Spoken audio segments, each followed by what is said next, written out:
Good morning বন্ধুরা, কেমন আছেন? আমি ভালো আছি। নাসিমার রান্নাঘরে আপনাদের সকলকে স্বাগত। আমি আজ রান্না করব পুঁটি মাছের টক।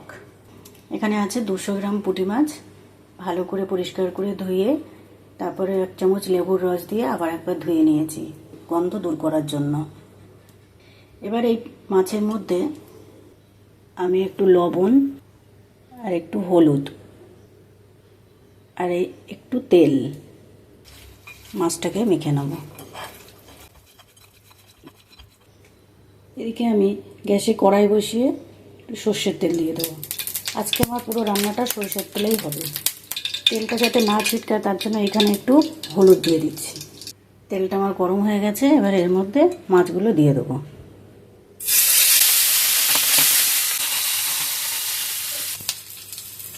মাছগুলো আমার ভাজা হয়ে গেছে, এবার তুলে নিচ্ছি।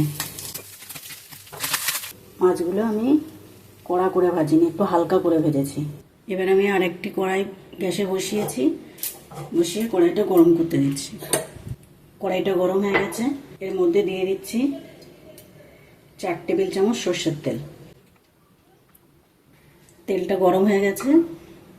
তেলটা গরম হয়ে যাওয়ার পর এতে দিচ্ছি আমি 50 গ্রাম পেঁয়াজ কুচানো। পেঁয়াজটাকে আমি বেশি লাল লাল করে ভাজবো না। পেঁয়াজটা যাতে নরম হয়ে যায় তাড়াতাড়ি, তার জন্য একটু দিয়ে দিচ্ছি লবণ।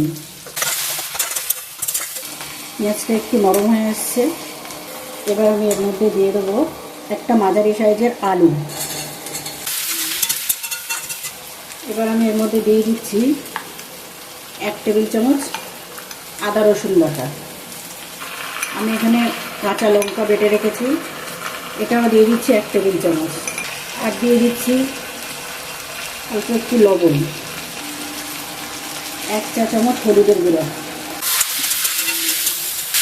গ্যাসটা আমি একেবারে স্লো করে দিয়েছি। 1/2 চা চামচ ধনের গুঁড়ো, 1/2 চা চামচ জিরের গুঁড়ো, আর এখানে আছে মাঝারি সাইজের 2টো কামরাঙা কাটা, এটাও দিয়ে দিচ্ছি এর মধ্যে। এবার দিচ্ছি অল্প একটু গরম জল।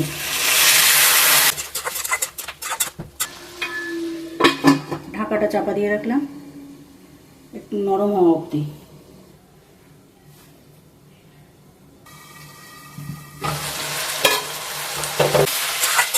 এখানে সবজির জলটা আমার শুকিয়ে গেছে, আর সবজিটাও আমার 70% সিদ্ধ হয়ে গেছে। আবার এর মধ্যে 1/2 গ্লাসের একটু কম জল দিলাম। এখানে আমার গ্রেভিটা ফুটে উঠেছে, এবার এর মধ্যে এই ভেজে রাখা মাছগুলো দিয়ে দিচ্ছি।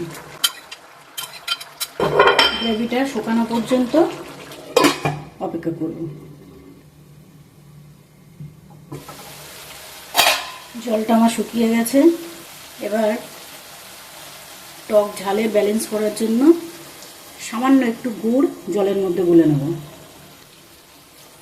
এর মধ্যে দিয়ে দিলাম। এবার একটু টেস্ট করে নিচ্ছি, গ্যাসটা অফ করে দিচ্ছি। এবার আমি পরিবেশন করা পাত্রটার মধ্যে তরকারিটা ঢেলে রাখছি।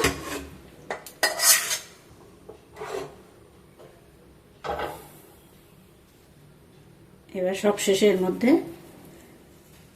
কুচিয়ে রাখা ফ্রেশ ধনিয়া পাতা দিয়ে দিলাম। তৈরি হয়ে গেছে আমার কামরাঙা দিয়ে পুঁটি মাছের টক ঝাল।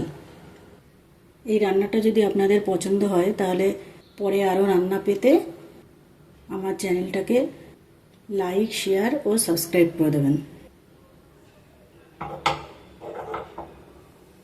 আবার আগামীকাল দেখা হবে অন্য কোনো রান্না নিয়ে।